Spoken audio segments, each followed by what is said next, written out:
E nessa volta de bloco aqui a gente já recebe o presidente do Tribunal de Contas do Estado, Kennedy Barros. Seja bem-vindo, muito obrigada por aceitar que é o nosso convite. A alegria é toda minha, prazer estar aqui com vocês, um bom dia. Bom dia para o senhor. Bom, a gente está aí numa semana de encerramento de trabalhos, né? O TCE já abriu aí, começou o recesso, acho que ontem, salvo engano, já começou seu período de recesso para voltar só em janeiro. E aí eu queria começar esse bate-papo aqui com o senhor perguntando sobre o fechamento das contas do TCE, né? Um balanço desse trabalho nesse ano de 2023. Ótima oportunidade. Veja bem, o tribunal, como você bem colocou, entrou de recesso ontem, mas eu fico na presidência do plantão e, consequentemente, não vai ter recesso para o presidente. Com relação ao balanço, é muito positivo. Nós estamos, ao longo do tempo, dizendo que entendemos que a Constituição de 88 ela deu uma nova missão para o tribunal. A missão é de acompanhar as políticas públicas. O que é que quer dizer isso? É que o tribunal, ao invés de se preocupar com descobrir os erros que aconteceram, tem que trabalhar para os erros não acontecer. Ou seja, para não haver o desperdício. Isso quer dizer que não vai fiscalizar a parte já realizada e que causou dano? Absolutamente não. Vamos trabalhar com prevenção e, consequentemente, nos casos em que o desperdício está constatado, os responsáveis responderão por ações de improbidade, crimes contra a administração pública, tudo nas parcerias que o tribunal tem com os diversos órgãos que compõem a rede de controle do Estado. Quando digo que a ação é muito animadora no âmbito do tribunal, é que esse trabalho possibilitou, neste ano, o tribunal visitar, e isso foi a primeira vez na história, os 224 municípios. O tribunal, este ano, visitou os 224 municípios, isso sem levar em consideração que deles tiveram 3, 4 visitas. Então, essa parceria com a sociedade, que nós chamamos de controle social, onde ela aponta as dificuldades dos municípios, esses treinamentos que acontecem com os gestores e este monitoramento concomitante para evitar problemas, nos leva a crer que o resultado é muito bom para a sociedade. Agora, presidente, só um exemplo aí, que nós inclusive checamos, acompanhamos até dessa parte preventiva, Aline, é que o TCE também é um órgão de consulta de gestores. Agora mesmo, semana passada, o prefeito da capital, doutor Pessoa, foi pessoalmente ao gabinete do conselheiro Kleber Eulário, levando lá uma espécie de consulta para um projeto que ele pretende desenvolver, aquisição de transportes, ônibus para repassar para as empresas. E queria exatamente esse aval. Outro exemplo, a mudança da plataforma de cobrança do IPTU. Tem, inclusive, uma recomendação já expressa do Tribunal de Contas do Estado. Cumpre também esse papel para exatamente evitar a irregularidade e depois a punição? Com certeza. Veja bem, o tribunal, quando eu digo que acompanha a política pública, eu digo em que sentido? Essa, por exemplo, do IPTU foi uma proposta minha no sentido do tribunal fazer uma auditoria, porque tinha muita reclamação da população. Uns que têm IPTU com o preço muito elevado, aí tem região que sequer está cadastrado no perímetro urbano, sendo perímetro urbano, e a lógica de um IPTU justo é uma que diz assim, quem tem muito paga muito, quem tem pouco paga pouco e quem não tem não paga. Essa que é a lógica da justiça tributária. Então, para poder adentrar no assunto, o tribunal, foi uma iniciativa minha, fez uma auditoria para saber a dimensão deste problema. E, consequentemente, quando concluiu o trabalho, apresentou mesmo à prefeitura como uma sugestão de implantação. Claro que quem acompanha a política pública é o tribunal, mas quem tem o poder de aplicá-la, porque foi eleito pela população, é o eleito, é o gestor eleito, no caso, o prefeito. Claro que a escolha da política pública também não é uma atividade ilimitada, não. Você deve satisfação aos órgãos de controle, deve satisfação à população. Eu entendo que se aquela medida for bem discutida no Legislativo, ela tem que ser bem discutida, ela pode chegar a uma justiça na questão do pagamento dos tributos e, consequentemente, uma melhor arrecadação. É incrível isso. Você reduz a carga para quem não deve pagar ou pagar pouco e, consequentemente, vai abranger, porque tem muita gente que não está pagando tanto no perímetro de Teresina, urbano, e vai possibilitar agregar receita. Com relação aos ônibus, é uma história parecida. O tribunal adentrou nesse assunto. Quando cheguei do tribunal em janeiro, vi que existia uma realidade. a questão do transporte coletivo. Não existia ônibus para a população, como de fato ainda está precário, mas teve melhora.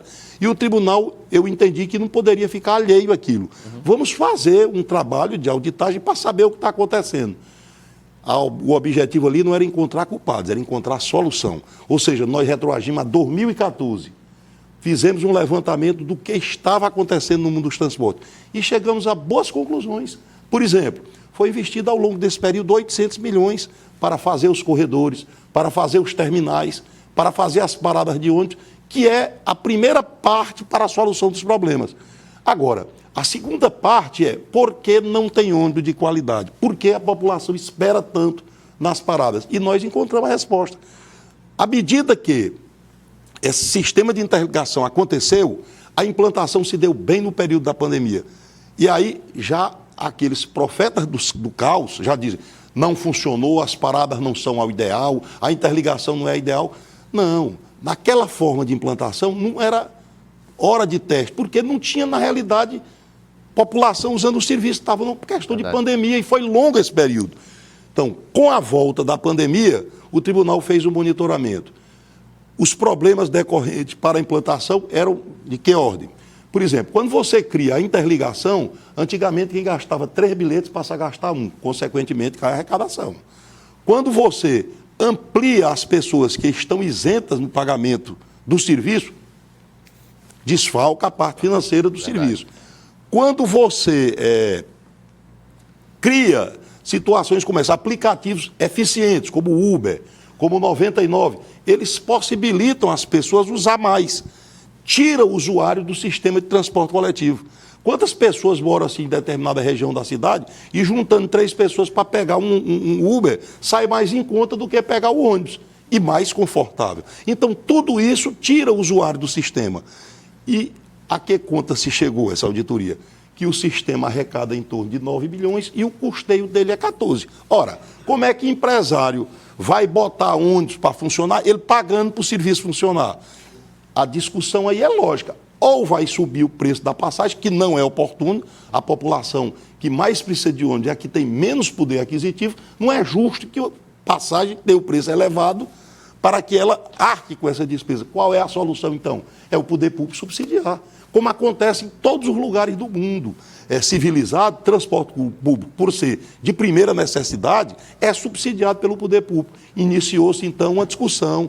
O próprio governador Rafael foi, embora não tenha nenhuma responsabilidade sobre o problema, é da municipalidade, mas se demonstrou sensível ao problema, no que puder ajudar, vai ajudar. E como é que pode ajudar? Tem a questão da isenção do IPVA dos ônibus, tem a questão de um eventual pagamento ao sistema dos usuários da rede pública da área estudantil do Estado, a questão das gratuidades para repor. A Prefeitura amplia também a sugestão do Tribunal, o seu investimento em subsídio. Eu pergunto, o problema foi embora e você vai poder botar ônibus com mais qualidade, mais linhas, mais ônibus em circulação. Então, não tem milagre. O problema é financeiro. 9 milhões é a arrecadação, 14 é o custeio. Então, eu estou otimista que nós estamos caminhando para a assinatura de um termo de ajuste de gestão e, consequentemente, a solução definitiva desse problema. É o que todos nós esperamos, né?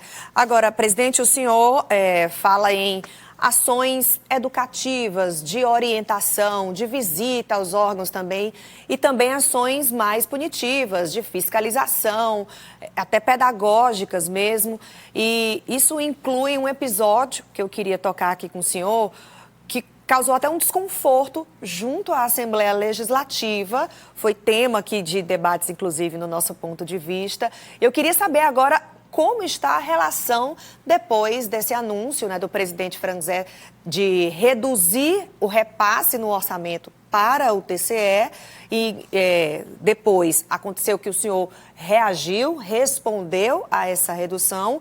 E agora, nesse fim de ano, o clima natalino já prevaleceu aí e chegaram a um acordo ou vai entrar em um impasse em 2024, continuar com um impasse? Está resolvido. O entendimento é o caminho para a solução dos grandes problemas. Os poderes, eu digo muito, e os órgãos precisam ser harmônicos, como reza a Constituição. Harmônicos sem abrir mão da independência. existe harmonia, existe a independência. A Assembleia Legislativa é um poder respeitado e o Tribunal de Contas, um órgão de muito conceito na sociedade. Então, nem o Tribunal de Contas vai adentrar nas funções da Assembleia, nem a Assembleia vai adentrar nas funções do Tribunal de Contas. O problema surgiu decorrente de que situação? Quando a Constituição Federal instituiu os gastos, limite de pessoal com os servidores do Legislativo e do Tribunal de Contas, não estipulou o valor fixo para cada um, como fez com o Judiciário, como fez com o Ministério Público. Quando foi no âmbito do Tribunal de Contas, colocou que era 3% para os dois. Se é 3% para os dois, é quanto para cada um? Então, a lei de responsabilidade fiscal rezou na cartilha de como deveria ser essa partilha. E essa partilha se deu pelo gasto em folha. Ocorre que o tribunal, naquela oportunidade, tinha os cargos definidos por lei e a própria Assembleia ficou, quando os gastos com folha do tribunal eram equivalentes a 0,54, ficou com 0,54. Ora, se 0,54 é para o tribunal, para a Assembleia vai ficar 2,46. Ocorre que o tribunal, ao longo do tempo, por esta mesma Assembleia, teve os seus orçamentos majorados, teve as leis que criam cargos para concurso aprovados. E aí eu pergunto, como é que você chegou a uma despesa de pessoal em 0,85, aprovado pelo próprio Poder Legislativo, e depois o mesmo Poder Legislativo vai retroagir a 0,54? É uma coisa sem lógica, mas o bom senso prevaleceu. Quando isso ocorreu, nós começamos um diálogo com o Poder Legislativo, aí por volta dos anos 2005 a 2008, e ficou acertado naquela oportunidade que ficava 1% desse recurso para investir em pessoal com o Tribunal de Contas e 2% para a Assembleia. O bom disso é que, se isso não tivesse ocorrido, que providência ia acontecer? Nós íamos respeitar a Assembleia, mas nós íamos judicializar a questão. O senhor falou, inclusive, no Supremo Tribunal. Nós íamos judicializar a questão, porque nós temos certeza que a partilha justa, se nós formos pegar pelo levantamento naquele período, por cargos criados por lei, nós não ficaríamos com isso reduzido. Mas, graças a Deus, o presidente da Assembleia foi sensível. É onde eu digo, a maturidade é o que leva à construção das grandes soluções. Nós mostramos por que não poderia ser daquele jeito, e o Poder Legislativo foi muito sensato, muito sensível, e o problema está resolvido. Presidente, eu queria muito agradecer aqui a sua presença, tá? Desejar já de antemão Feliz Natal, Feliz Ano Novo, um 2024 aí cheio de coisas boas para o TCE, para o senhor também à frente do tribunal. Obrigada mais uma vez. Boa sorte para o Fluminense amanhã também, né? Sim, o Fluminense amanhã nós estamos... de amanhã, salve o Fluminense com o seu estágio. Amanhã nós estaremos nessa expectativa, sabemos que é difícil, mas sonhar é possível e temos toda a chance. Com relação aqui, a satisfação é toda nossa, a Aline, Elivaldo, dizer que temos um respeito muito grande a vocês do mundo do jornalismo, seu programa aqui, programa muito conceituado, emissora muito conceituada, e quando eu falo em controle social, eu coloco também o controle feito pela imprensa, ela muito ajuda. E a imprensa do Tribunal, a imprensa do Estado do Piauí, ela tem sido uma parceira do Tribunal de Contas. O Tribunal tem divulgado suas ações, todos os planejamentos que o tribunal faz, a imprensa tem acompanhado, tem ajudado, e nós somos muito gratos por isso. Então, lá nós estamos de porta aberta. Que o ano de 2024 seja esse ano cheio de luz, que o Natal seja a luz para iluminar esses passos que serão trilhados em 2024. Amém. Um grande abraço para vocês. Obrigada. Elivaldo, obrigada também. Até amanhã. Aline, até amanhã, bom dia.